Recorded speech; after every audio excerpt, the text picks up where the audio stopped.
Hello and welcome. My name is Max Loxton, and this is my presentation for my class for derivative securities. In this presentation, we're going to be looking at the historical simulation and model building approaches in the estimation of VaR, which is abbreviation of value at risk. So the first approach that we used in part A is called the historical simulation, and we used it to measure value at risk. And as we can see on this part from part 1 on the left, we have ran 500 simulations of a portfolio made up of 55 million from CPU and 45 million from BSL, which equals 100 million. We then ranked the biggest loss to the biggest gain, and then sorted the values from 1 to 500, with the biggest loss being at 1. So to find the 99% VAR, we took 1% of 500, which is the fifth in our order column, which means if we were to invest 100 million into this portfolio, we would expect a 1% chance of experiencing a drawdown of 2.5 million, or potentially more. To find the 12-day, we then took that and we times it by the square root of 12 to find the 12-day VAR. And then if we look at the bottom, we can find the 95% VAR, so doing the same thing. 5% of our 500 simulations would be the 25th in our order column, which means that if we were to invest 100 million into this portfolio, we would expect a 5% chance of experiencing a drawdown of 1.885 million or more. And then doing the same thing, timesing it by the square root of 12 to find the 12-day VAR.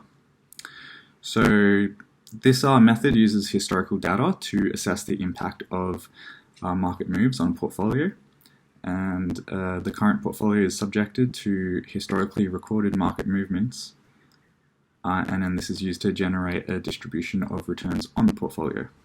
So this distribution can then be used to calculate the maximum loss with a given likelihood, which is our value at risk, which is what we've done on this slide.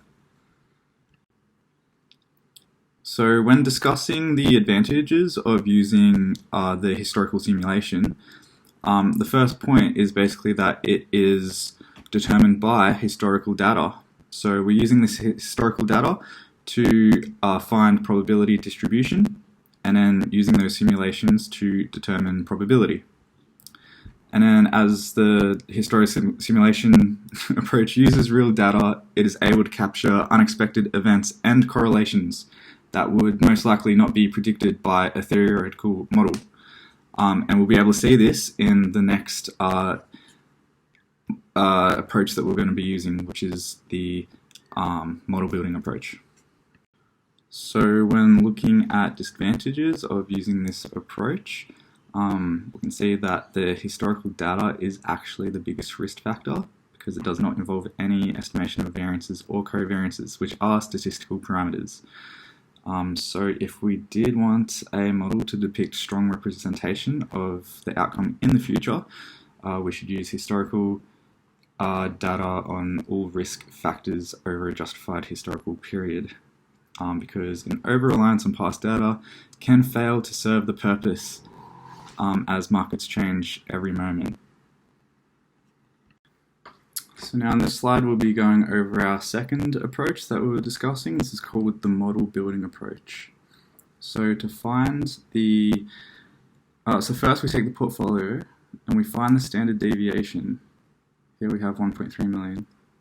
And then we take that standard deviation and then we times it by 2.326, because that is our measurement for the 99% value at risk.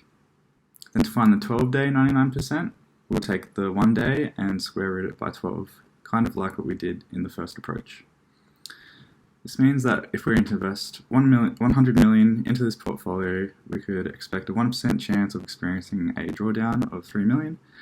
And if we were to invest 100 million into the portfolio, we should expect a 5% chance of experiencing a drawdown of 2.1 million. At the bottom, we can also see that we have a cell called diversification benefit. That means that we are this much better off by diversifying in 2 stocks instead of each one individually. So the main advantage in using this approach is that you're able to produce quicker results, and this model, you can also add into the model things like volatility and correlation procedures. The main disadvantage for this approach is that it is much more complex to use when a portfolio comprises of non-linear products such as options. Also, it is incredibly hard to explain it to someone who may not have a lot of financial knowledge. So if you're working for a higher up and they may not know what is going on, it may be hard to explain to them. So I hope by viewing my presentation, you can learn more about the usefulness of estimating value at risk. But if not, all in all, it basically determines the potential loss for your portfolio being assessed, and kind of puts a probability on each amount of loss. So thank you for viewing my presentation. I'm Max Luxton.